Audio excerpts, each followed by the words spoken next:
And I ended up in London working for a company called TM Leuven. They made shirts and ties. And when I was coming back to South Africa, well, I was actually coming back here for a holiday. I wasn't coming back permanently. And I had a return ticket to the UK, still had my job. And when I was the last couple of days I was there, I saw this tie in one of the stores there. And I knew NBS had been looking for a tie. You know, they had the parrot back in the day. Yes, I do remember. And I saw this tie with these little parrots on it. And I thought, if we tweak that, that's a perfect MBS tie. And so I bought one, and I brought it back. And just before I was ready to go back to the UK, I popped in at the MBS, and I knew the girl that was the marketing sort of assistant there.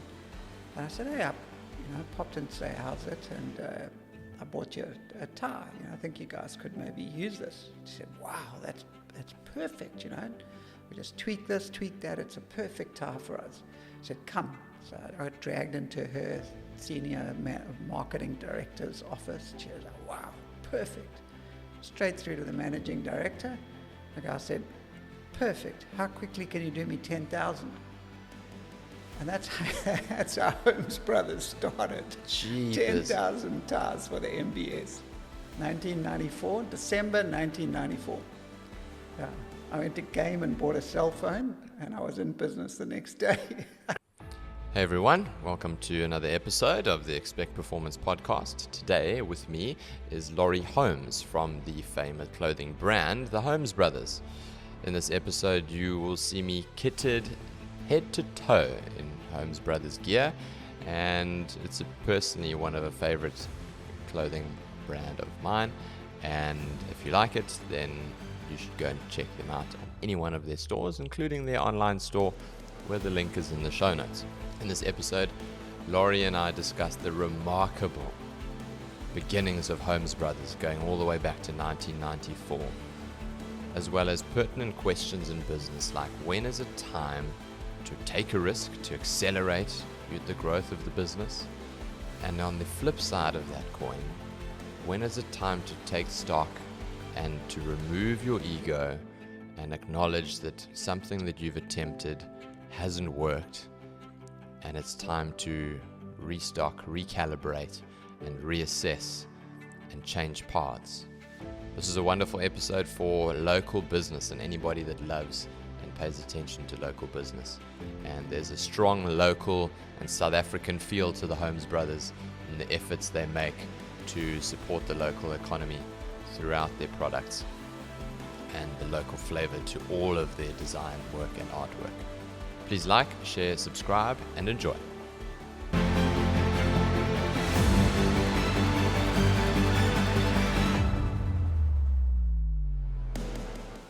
Laurie Holmes, welcome to the show, sir. Morning. So let's get straight into it. On my shorts here, I'm a massive Holmes Bros fan.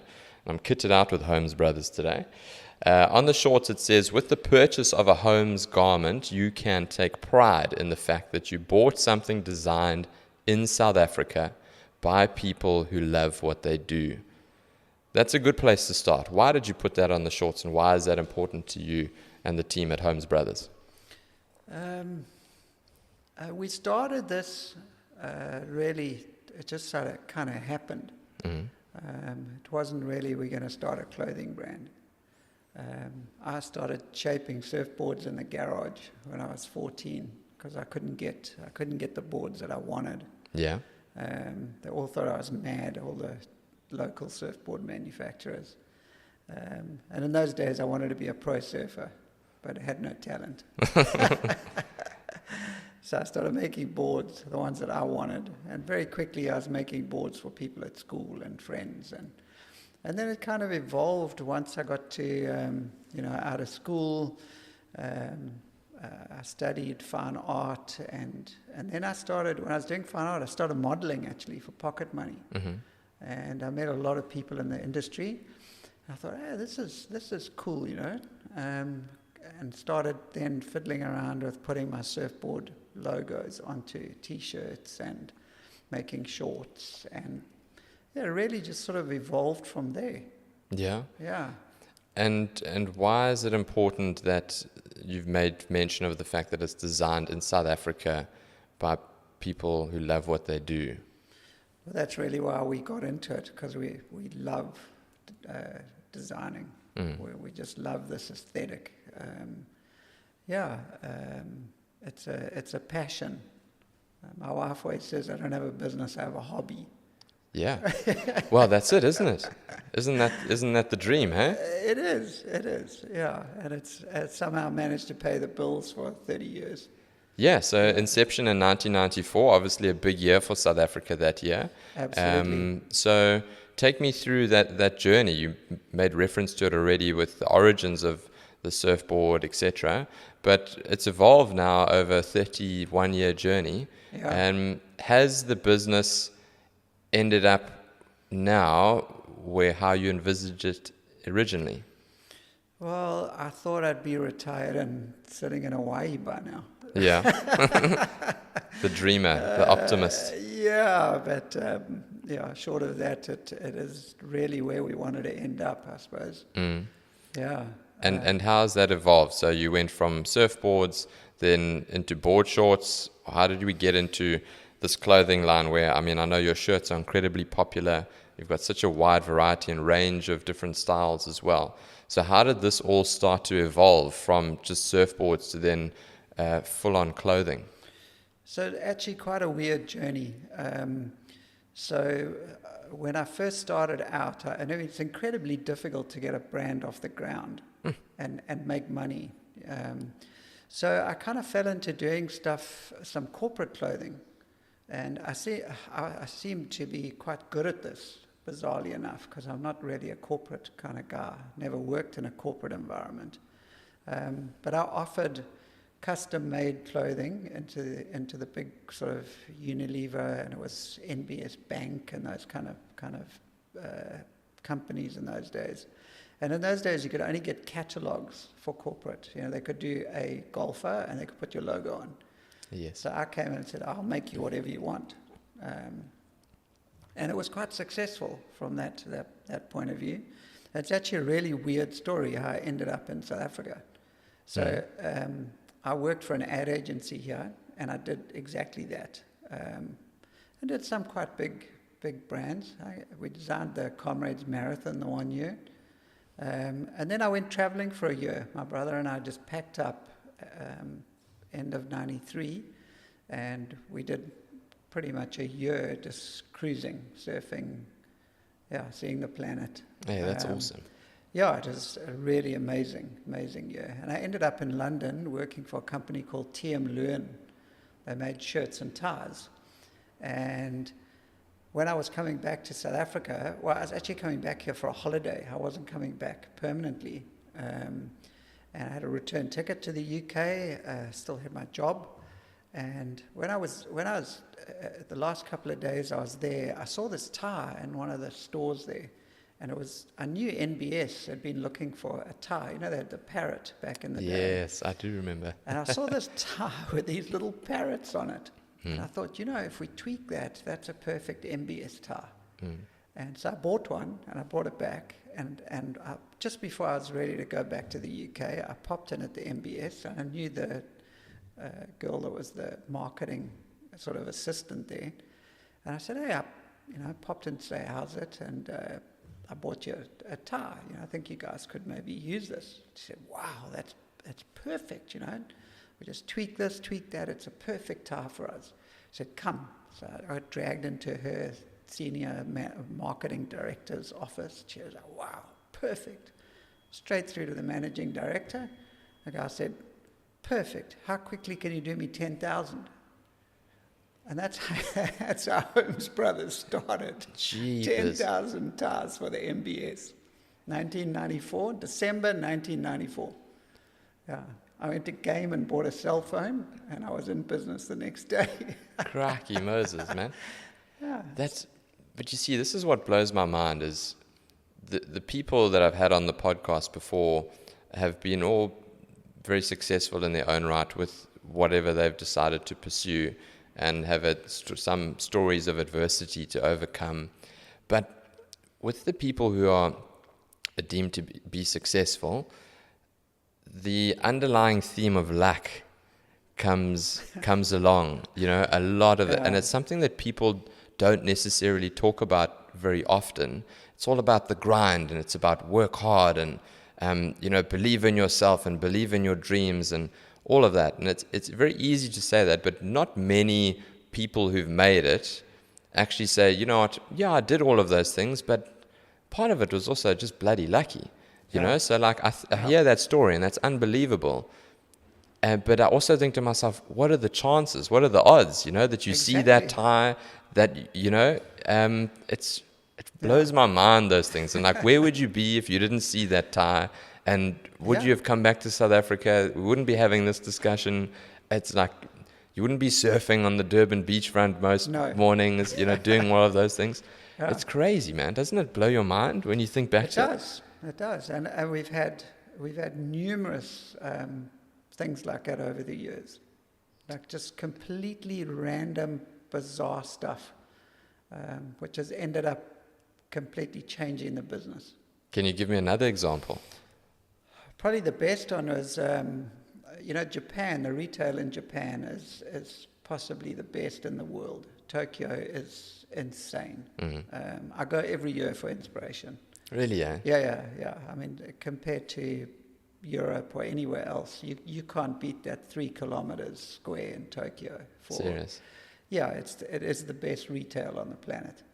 And so we started sort of trying to figure out, dreaming, how can we get Holmes Brothers here? So also complete fluke, Neville Trickett, who used to do a lot of the advertising for Mr. Price, we knew him. He was in Japan, same time we were there. And he said, I want you to introduce you to this lady. She's going to, he was doing perfume or something for this Japanese company.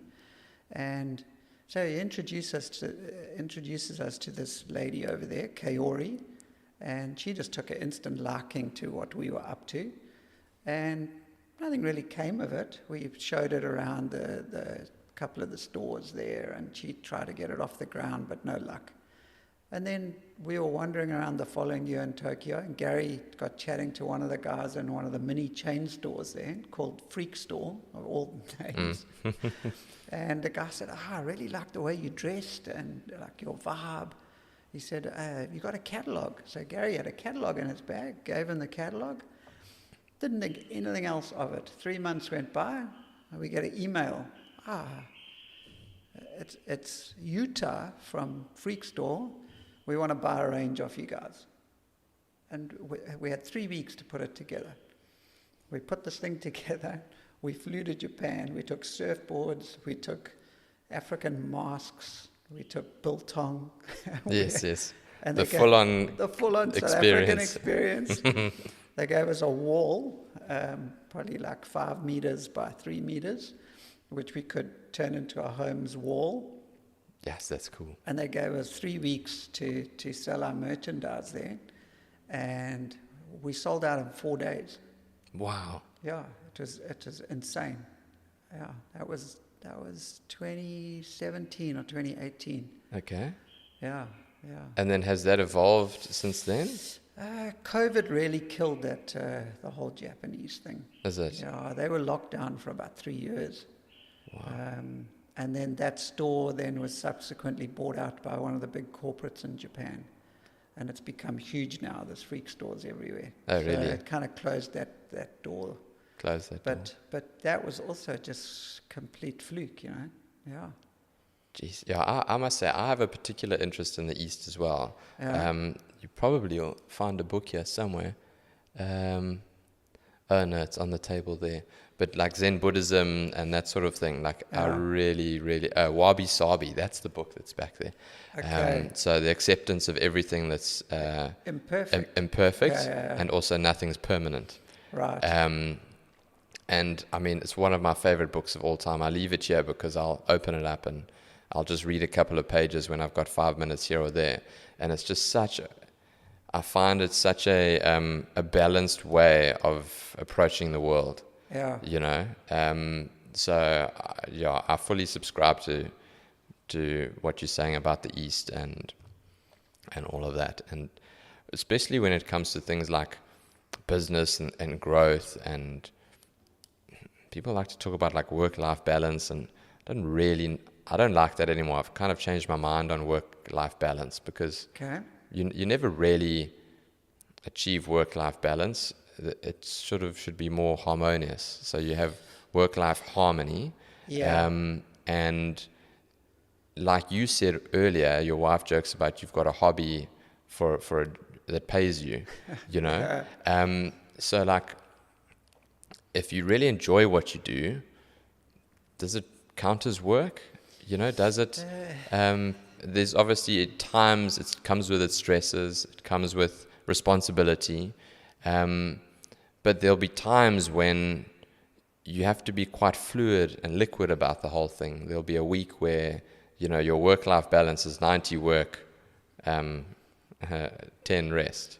And then there'll be other weeks when, I mean, you can go out and surf till your heart's content. If there's waves, you're out there and you've got not a care in the world, and you do bugger all for a week, and it's totally fine. You know, so how do you feel about work-life balance and that sort of thing?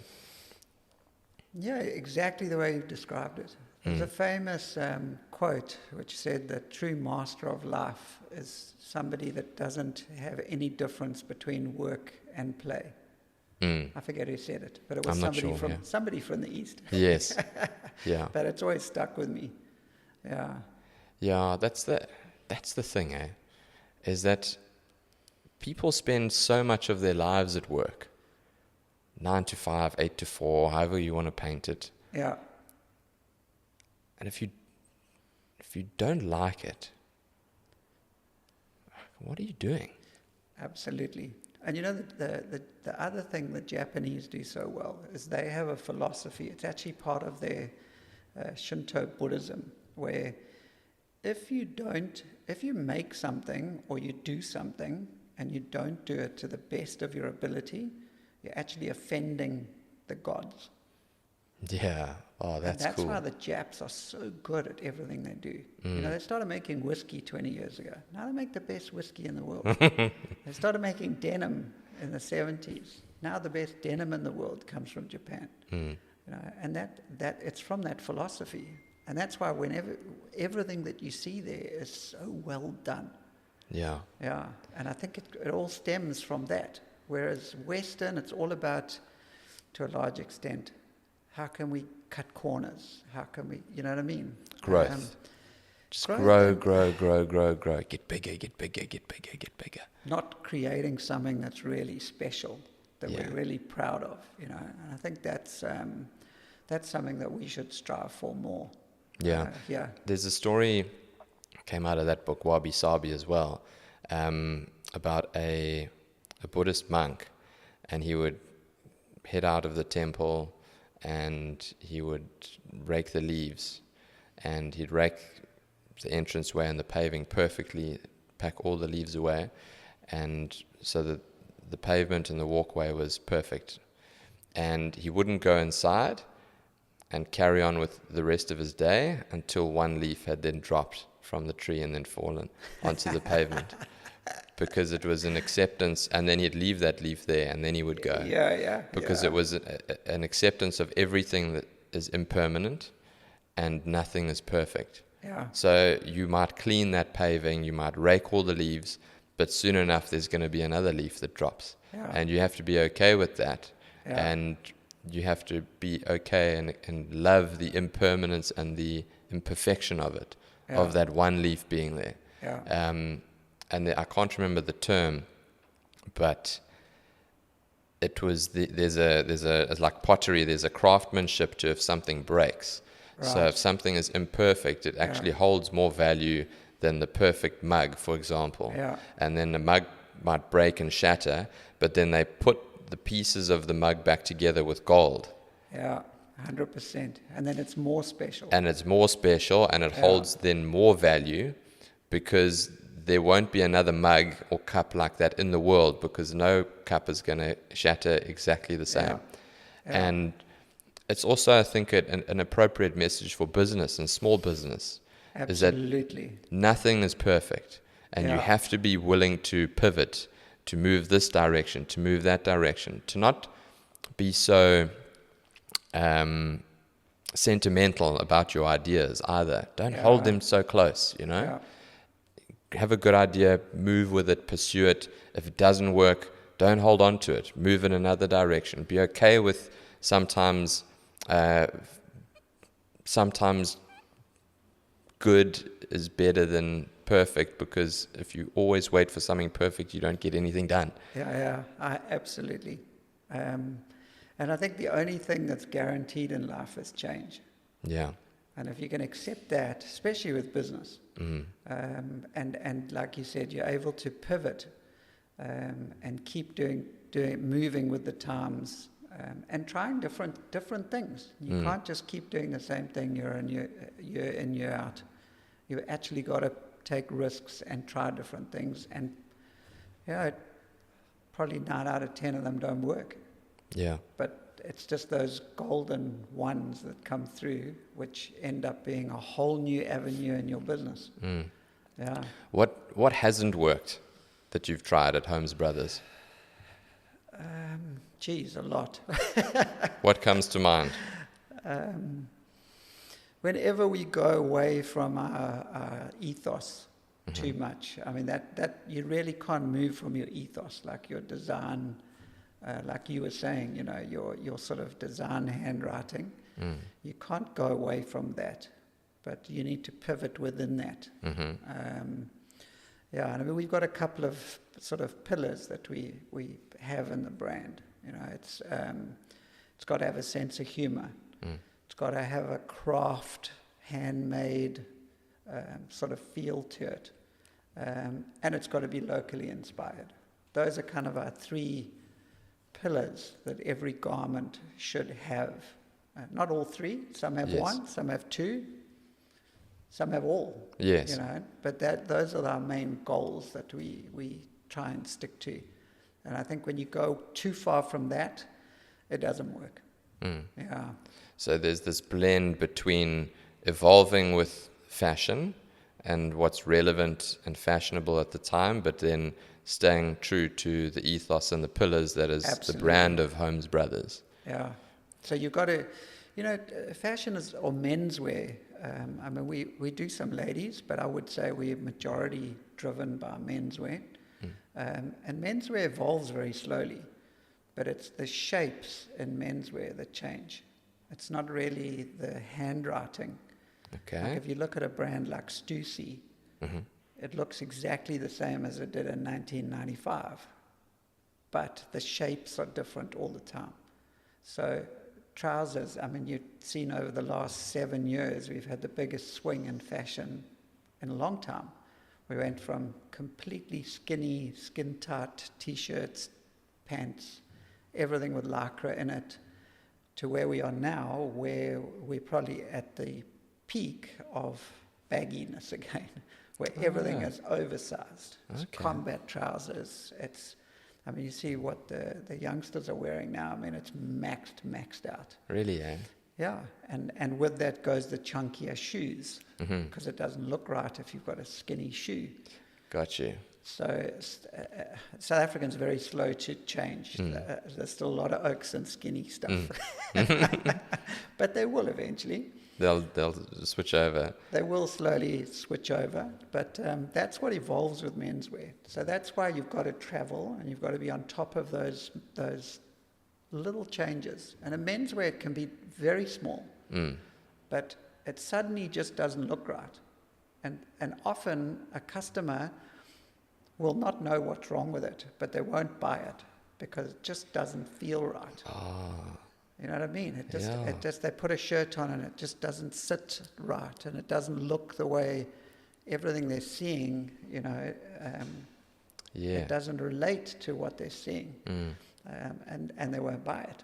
So you've got to be on trend with your fits and your shapes, but you can still do your own thing on those shapes. Got you. Yeah. So, I mean, I bumped into you at the coffee shop on the beachfront this morning, and we were chatting about the podcast, and I was explaining to you how I have zero zero idea of how well an episode is going to perform at my time of recording it. And I mean, you could literally get the octopus that was selecting the World Cup winners back in 2010. And if he's still around, he could pick a whole bunch of episodes and tell me which one. And he'd have a better chance than I would of predicting how well they do. Sometimes I think, man, this is just pure gold. And nobody listens to the thing. And then there's other times when I'm like, okay, it's a decent episode, but I wouldn't put it in my top 5. And then that just like shoots the lights out. And I find that very confusing. So I'm wondering whether or not, you've got your ideas and you come up with your different concepts of your new fashion lines. Have there been times when you're like, man, this hits the 3 pillars of the Holmes Brothers, and this is absolutely going to be, this is a worldie that we've got right here.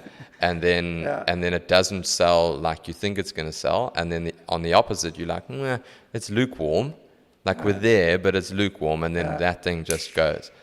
Do you have that as well? Absolutely, every season. Really, eh? Yeah, there's always one or two that just completely surprise me.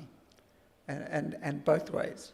Stuff that I've absolutely loved and just think is so cool, and it just does not sell. Yeah. People just do not like it. Yeah. And then other stuff which I've been almost pulling it out of the range, and those ones where you're like, umming and ahhing and fiddling with it, and then you leave it in, and then it's the bestseller. Yeah, you just never know. You got to go. I always say you got to go with your initial gut feel. Yeah.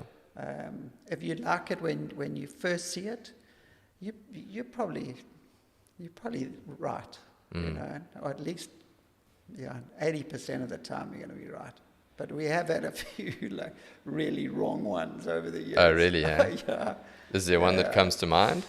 We did one with all around South African haircuts. Mm-hmm. I've always loved the posters there used to be a guy in Durban called Hammer, and he used to paint, the haircut posters. Yes, like in the city. Yeah, they were hand painted onto fabric. I've always loved that whole sort of story. Yeah. And we even got this guy Hammer to do us a whole lot of images years ago, which were super cool but also unsellable. And then we decided, no, we're going to do this whole haircut thing. And we really researched it, and it was so cool. And that thing just did not sell. Really, eh? Yeah, it took us about 5 years to sell those garments. Seriously, I think about 2% of the population absolutely loved it. Yeah. And nobody else. Really? It was just one of those weird ones. And we put it on button-up shirts, we put it on sweatshirts, we put it on hoodies, we did a board short with it. All dead. Yeah. Sure. and what about the opposite? So tell me about a garment that really shot the lights out, that surprised you. Gee, probably the funniest one we ever had was, we've always done an rugby range. Okay. So we can't do the official Springbok stuff, but we kind of always watch rugby. So, and we found we never ever wanted to wear the authentic jersey. We wanted something with a Holmes, a sense of humor or whatever. So we took the Superman logo. This is many years ago, and we did it in green and gold. And we took the Springbok logo, the jumping buck. Yes. And we stuck that on top. Took us all of about 5 minutes to design it. We stuck it on a T-shirt. We must have sold, I don't know, thousands and thousands of those things. Really, yeah? Yeah. Over the World Cups we did 2 World Cups over that. The one World Cup, I couldn't get any more bottle green fabric. I bought every single meter of bottle green fabric that was available in South Africa. We sold them out. I was literally making them, printing them, sticking them in the shops, sending them to the wholesalers. They just couldn't get enough. And then we got the letters. Yeah. We got a nasty legal letter from SARU, first of all. Yeah. You're using the Springbok. Not allowed to do that. Then we got a letter from Marvel Comics saying Yes. you're not allowed to use the Superman logo. So Yeah. it came to a grinding halt. So that was the end of that. Yeah. Well, I mean, you benefited from it while it was fun while it lasted, eh? It was, yeah. Early days in South Africa when there wasn't too much. People hadn't cottoned on to registering stuff at that point. Yes. You couldn't do it today. No. Yeah. Yeah. As you were telling me, I was like, I wonder how the story ends, because I'm like, surely someone's going to notice. Yeah, they certainly did. Yeah. So I watched an interesting video on your website. It was your brother, and he was talking about how everything, as far as you guys can achieve it, is made and manufactured in South Africa, from the buttons on the shirt to the fabric to the everything, as far as you can. Why have you made a conscious decision to do that when I'm sure many other businesses in the textile industry and in other industries have found that it's been more financially viable to get something outsourced cheaper from the East, or from Bangladesh, or from Lesotho, or from wherever? Yeah. Why has that been something that's been so important to the Holmes Brothers brand, of getting everything as much as possible sourced locally? I think we've got to give back. I mean, there's such high unemployment in South Africa and in Southern Africa that I think we should all try and give something back. And if we can make it locally, then we will. It is getting harder and harder. You can't make technical board shorts in South Africa. There just isn't the factories. They haven't got the machinery to do it here. Is it? Yeah, but we try and do as much as we can, and we still do a hell of a lot out of Durban. Yeah, but we also have been forced over the years to do stuff from Madagascar, out of Mauritius, Tanzania, so all over Southern Africa, and we still, like I said, our board shorts we have to get from the East. There's nobody that can do those here. Yes. Yeah. What's the thing about your job that you enjoy the most? Your hobby, sorry. The designing. Is it? Do you do the designing? Yes, most of it. My brother, although he's not involved directly in the business anymore, still does quite a bit as well with me. And then we also use quite a few freelance people. But I sort of head it up and dictate, the direction, and that's definitely my favorite part of the business. Is it? Yeah.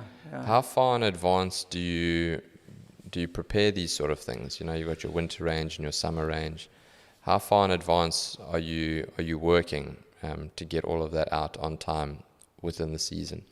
So to give you an idea, we're wrapping up winter 26 at the moment. Okay. So we make the samples, design it, make samples, catalogs. It then goes out to the reps. The reps go out and sell it for 2 months. Probably middle of August, September, we need the orders in. Then it goes into production for delivery January, February next year. Okay. So it's probably designing almost a year in advance, because I would have started designing winter in March. Okay. So it's a year. So it's quite a bizarre process, because stuff that I've designed, sort of a year plus ago, I almost forget about it, and then when it lands in the shops, it's almost like seeing it for the first time again. Like, oh, that's a nice shirt. Who designed that? Yeah, exactly. Yeah, I'll have one of those. That's a nice jumper. That's a good idea. Who thought of that? Yeah, so it's a little strange, eh? Also trying to predict what's going to be. Yeah, that's what I was a year thinking. in advance, but that's where going to Tokyo helps. Tokyo are quite far ahead, especially of South Africa. So you almost get a 2-year window that they're ahead of SA. Okay. Yeah, because we generally a year behind Europe, and they're a year ahead of Europe. Ah, okay. Yeah. So a lot of European... And do you trust that? Do you trust that pattern? Like, is it pretty reliable as a rule of thumb? They're pretty on it, eh? It's pretty accurate. Yeah. Yeah. If you see the big stores doing something, it's generally gonna happen here. Yeah, a couple of years later. So it's actually quite easy to design for South Africa, as opposed to designing for Japan must be a hell of a challenge. I don't know how those guys. You've got to see around the corner. Yeah. Yeah. Yeah. But there are people on the planet that do the trend forecasting and can tell you what's going to be happening in 2028 summer. You know, it's out there. Sure. WGSN, it's the other one, Lee Edelkourt's Trend Union. Yeah, they forecast way in advance. Yeah. Tell me about your stores, because I mean, for the top of my head, I've seen your store. I mean, La Lucia Mall is one where I see regularly. You've got Windermere Centre. Yeah, that's a newer one. Yes, I've seen your I've seen your stuff. I think Watercrest Mall. Yes. Yeah. Yeah. Gateway. Yeah. No. Not Gateway. Was there a store in Gateway? That was our first store. That was your first store. That's it. Yeah. So we started there. We were there for 3 or 4 years. And then, I don't want to say anything bad about Gateway, but it wasn't really our market at that point after 4 years. Yeah, I think it just got too big. And then, we chatted to Lucia Mal, and they were very happy to have us. And they've really looked after us over the years. That's still my flagship store. Is that the flagship? Yeah. Okay. Yeah. So they're very good. And I don't particularly like the really big malls. I think you get lost in them. And we're more of a smaller sort of local mall store where you pop in to get something from your local Checkers or Woolworths and buy a Holmes t-shirt on the way out. Yes. Sort of what works for us. Yeah. And then, so you got Windermere, and then still Watercrest. Is that one still there? I haven't been to Watercrest for a long time. Yeah, Watercrest is doing nicely. Then we've got one in Belito Lifestyle Centre. Yeah, that's the one I'm forgetting. Yeah, I've seen that one. That's a really cool store. That's a nice store. Also been there a long time. Also very nice centre. One of my favourite centres in the country. Yeah, very outdoorsy, open. Bruce Rankin does a very good job with that centre. He personally, he bugged me for years to go in there. When they were opening the big centre across the road from him, he phoned me and said, "Hey, Laurie, you got to come into." I said, "Bruce, these guys are going to kill you across the road." He said, "No, I've got a plan. I said, "Okay, I'm not going near either of those malls until they open." And they both chased me hard. And we just sat on the fence there. And then they were both open for about 6 months. And Bruce said, "Laurie, you got to come see what I've done here." All right. We drive up there. Takes us around. I said, "Wow, this is just amazing." What he did was from like a pretty basic strip mall. He really opened it all up, put those beautiful restaurants in. It was, at the time, was just quite mind-blowing. Yeah. And then he said, "Hey, here's your shop." I said, "Oh, yeah." He said, "Yeah. What do you want to pay rent?" So I threw out a stupid number, and he said, shook hands, and that was it. I've been there ever since. So thank you, Bruce. How long ago was that? Geez, it must be about 7 years ago now. Okay. Yeah. Any other? So are those your stores? Are those the five locations? We've got a very successful one in Rosebank in Joburg.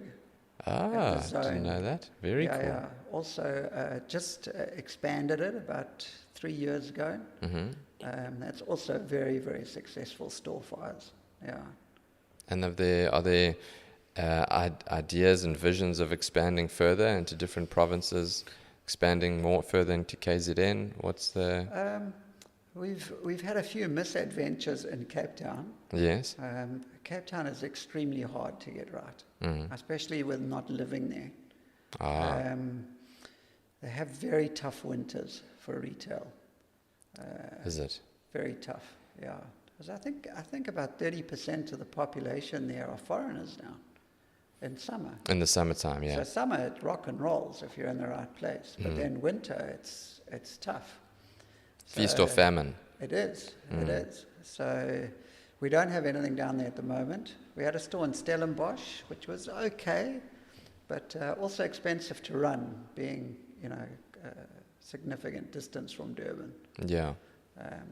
So we're always looking in Cape Town. There are a couple of malls there I'd like to get into, but also very difficult to get space. Yeah. What are the lessons that you learned? We spoke about being able to pivot and, things that work and things that don't work. So what is your philosophy around knowing when to pull the plug on something to be like, okay, let's shelve that for now. We tried it. For some reason it didn't work. Let's take stock and figure out why it didn't work to our satisfaction. And then when is it time to go again? So two-parter, I guess. What is your relationship like when things don't go according to plan? And then how do you, for the want of a better phrase, pluck up the courage to then try again and relearn and try it differently? I find it's like an energy that you have in the business after 30 years of doing it. There's periods when everything goes right and things just line up. And I feel during those periods you have to be bold. And you have to take the risks and have a go. And then you feel the energy change, and then it's time to be brutal and look at the numbers and really be honest with what's happening.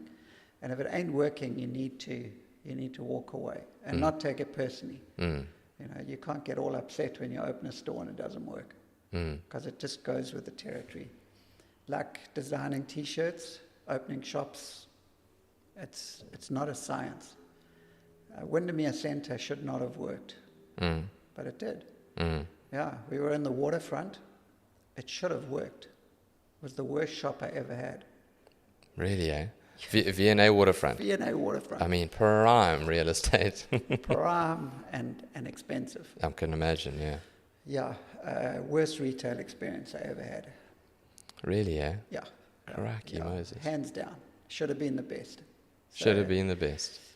Yeah, just 25 meters in the wrong place. That's all it was.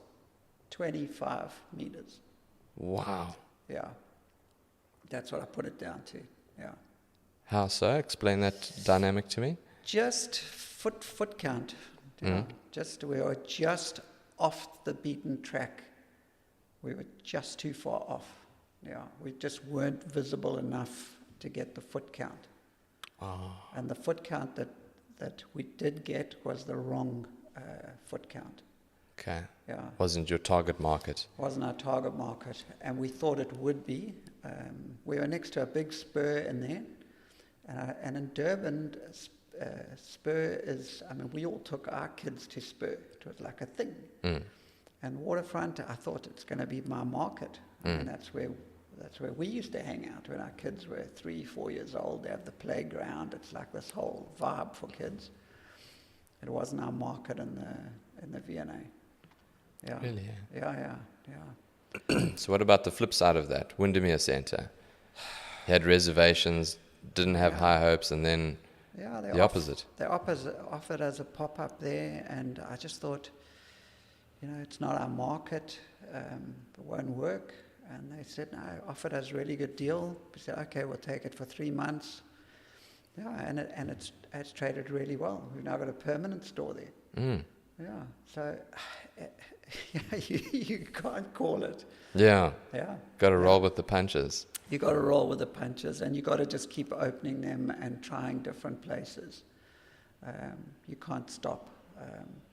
But also, we've grown it organically over the years. Yeah, I've never brought in, equity partners. So I've always been able to do what I wanted to do with the business, which is also, I think, has kept us quite nimble, and, we've been able to pivot quite quickly. Yes. Yeah. And like you said, we haven't tried to force the growth. We've just let it happen naturally. Yeah. But we do have extremely good manufacturing partners now.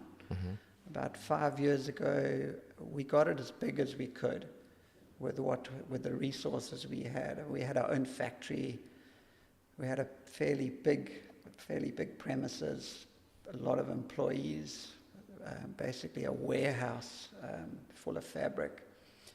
And I got to the point where I was doing manufacturing, designing, and retail. And I was going nuts. It was just so much to control. And then I was always had this he was like a bit of a mentor for me, a guy called Gary Green, who owns a company called Sector Apparel, very, very successful clothing company in Durban. They've got the license for North Face, Fox, Volcom. Yes, I actually know somebody that works there. Yeah. Right. They've got probably 8 or 9 brands. And at that point, I thought, you know what, let me phone Gary and see what he says. So I phoned him. I said, Gary, I'm at my wit's end here, man. I can't finance this thing anymore. This thing's killing me. And he said, come see me. Let me look at the numbers. He said, you've got it big enough now that I think I can take the manufacturing off your hands. There's enough meat there where we can make some money and it won't affect your bottom line. And we'll take over running the wholesale side of your business. We'll run that through our organization. And it's been the best thing that happened to us. Really, eh? Yeah. Jeez, that's good to hear, man. Yeah. Again, not being sentimental about stuff, Yeah. And also just being, lucky. Yeah. Yeah, if I hadn't phoned Gary, it wouldn't have happened. And who knows where we would have gone from that point. Yeah. We had some nutcase guys who wanted to buy into the business at that point. These guys from Joburg who were, had a lot of money, but seemed a little nuts. So thank God we didn't go down that road. Yeah. That's awesome to hear, man. Yeah. One of my favorite questions on the show is there anything recently that you've changed your mind on? I never tell people that I'm going to ask them that because you don't get an authentic response. That could be anything, I suppose. Could be anything, man. It could be nothing, too. You might not have changed your mind on anything. I don't think I have. Oh, that's good. That means that's not a bad thing either. Nothing jumps up as to some profound... Something that I ask myself fairly regularly, because I love the saying, strong opinions loosely held. Okay. So have your opinion, have your belief on how things work, but don't be completely vehement about it that you are unable to change your mind if somebody presents you something that is better and might disprove your belief or your theory. So I always ask myself every now and again, is there anything that I've changed my mind on? Yeah. Because I think we're allowed to change our minds on something. As you learn more, and Yeah. the more you learn, the more you realize what you don't know. Absolutely. And that's like wisdom. Wise people know what they don't know. And perhaps ignorant people, ignorant people are probably the opposite. And I think that's it's something that I always wonder about if anybody else changes their mind on things. I've learned recently. I've changed my mind sometimes on how I approach people. My go-to, my default is to be hard. Right. So hold people accountable, expect them to hold themselves accountable, judge them, because in my gym, people are here, that's what they're paying me for, to judge them, to say, okay, this is where we're weak, this is where we need to improve. Yeah. And because I sort of hold myself to that standard, I kind of hold everybody else to that as well, Right. and there's a lot to be said for that, because people don't take enough accountability for their actions and their inactions.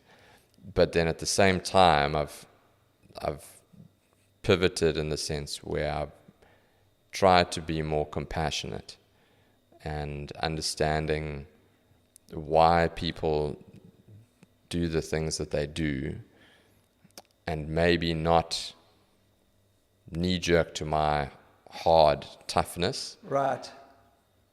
And just allow for some space for compassion first, and then see from there if the toughness is required. You know, and I don't know. I don't know how it's going to go. it's still early days, but that's something I've been playing around with lately. I have a totally opposite philosophy. What are you? I'm super nice to everybody. Yeah. And people that work for me and do work with us, I just give them the benefit of the doubt, always. And if they drop the ball and they mess me around, then I very quickly just move them out of the way. Okay. But I try never ever to get upset about stuff. I never take things personally. I just solve it. Yeah. And I just find that the best people I've had in my organization are people that have come in and picked up the ball and just run with it. And I've given them the space to be able to do that. I don't try and micromanage people, and either you can do it and you want to do it, or let's find you your dream job. Yeah, somewhere else. Exactly. Yeah. Laurie, it's been a fantastic hour chatting to you. An hour already. I know. Wow. How's that, eh? Goes quickly. Where can people find you if they want to get in touch? I can personally attest to the quality of the clothing, and I wear this literally every weekend. One of these shirts I like this style. So I've got quite a few of these shirts. Okay. I've got another one that's of a more recent range, and I've got the one that's blue with like the hibiscus flower. I don't know, do you remember that one? It's about a couple of years old. That's an all-time favorite. Is it? One. So I've had that one for a few years. Okay. So this is the kind of style that I like of your shirts in particular. But where can people find the store? And we've made mention of your brick and mortar stores, but what about online and that sort of thing? Yeah, we have, just Google Holmes Bros, everything will pop up. We're on Instagram, Facebook, we've got a website. And the other interesting thing is we still do quite a bit of corporate work. Oh, lovely. Yeah, I just did the Oxpecker trail run. I've heard of Oxpecker, we did. We've done some quite nice projects over the years. We did a lot of stuff for Nando's at one stage. Yeah. So anybody that's looking for something cool for their company or their event, just give us a shout. Yeah. Awesome, man. Well, it's been a pleasure to have you and to hear about the story, and I encourage people to pop into any one of your stores and pick out something that they enjoy. Thanks for having me. My pleasure.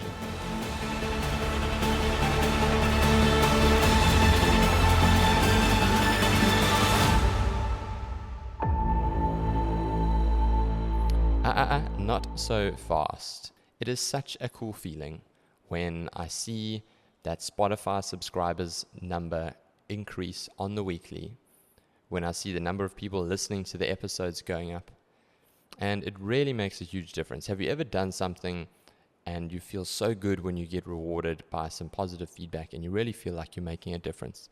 That's what it means to me, and that's how I feel. And it goes a long way if you like the show, share it and subscribe it. Thank you humbly, and I'll see you next week.